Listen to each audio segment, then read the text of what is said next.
ಎಲ್ರಿಗೂ ಮಲೆನಾಡು ಅಡುಗೆ ಚಾನಲ್ಗೆ ಸ್ವಾಗತ. ಇವತ್ತು ನಾನು ಹುರುಳಿಕಾಳು ಚಟ್ನಿ ಹೇಗೆ ಮಾಡೋದು ಅಂತ ಹೇಳ್ಕೊಡ್ತಾ ಇದ್ದೀನಿ. ಮೊದಲಿಗೆ ನಾನು ಹುರುಳಿಕಾಳನ್ನು 1-2 ನಿಮಿಷ ಫ್ರೈ ಮಾಡ್ಕೊಳ್ತೀನಿ.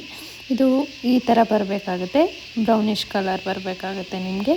ಆಮೇಲೆ 2-3 ಮೆಣಸಿನ್ಕಾಯಿನ ನಾನು ಫ್ರೈ ಮಾಡ್ಕೊಳ್ತಾ ಇದ್ದೀನಿ. ನಾನು 1 ಕಪ್ ಆಗೋವಷ್ಟು ಕಾಯಿ ತುರಿ, ಅದಕ್ಕೆ ಅರ್ಧ ಕಪ್ ಹುರುಳಿಕಾಳು ಹುರಿದಿಟ್ಕೊಂಡಿದ್ದೀನಿ, ಕೊತ್ತಂಬರಿ, ಪುದೀನ, ಫ್ರೈ ಮಾಡಿ ಇಟ್ಕೊಂಡಿರೋ ಮೆಣಸಿನ್ಕಾಯಿ, ಜೀರಿಗೆ, ಬೆಳ್ಳುಳ್ಳಿ, ಶುಂಠಿ, ಸ್ವಲ್ಪ ಹುಣಸೆಹಣ್ಣು, ಒಗ್ಗರಣೆಗೆ ಸಾಸಿವೆ, ಕರಿಬೇವು ಹಾಗೂ ಸ್ವಲ್ಪ ಎಣ್ಣೆ ಮತ್ತು ರುಚಿಗೆ ತಕ್ಕಷ್ಟು ಉಪ್ಪನ್ನು ತೆಗೆದಿಟ್ಕೊಂಡಿದ್ದೀನಿ.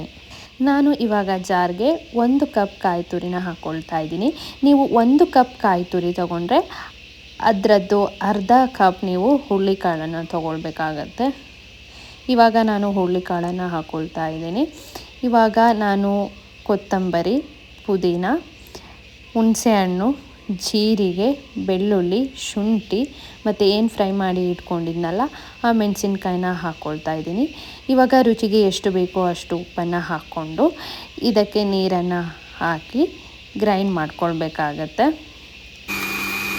ಒಗ್ಗರಣೆಗೆ ನಾನು ಇವಾಗ ಸ್ಟವ್ ಮೇಲೆ ಒಂದು ಪಾತ್ರೆನ ಇಟ್ಕೊಂಡು ಅದಕ್ಕೆ 2-3 ಸ್ಪೂನ್ ಎಣ್ಣೆನ ಹಾಕಿ ಎಣ್ಣೆ ಕಾಯ್ದ ನಂತರ ಸಾಸಿವೆನ ಹಾಕ್ತಾ ಇದ್ದೀನಿ. ಸಾಸಿವೆ ಸಿಡ್ದಾದ್ಮೇಲೆ ನಾನು ಕರಿಬೇವನ್ನ ಆ್ಯಡ್ ಮಾಡ್ಕೊಳ್ತಾ ಇದ್ದೀನಿ.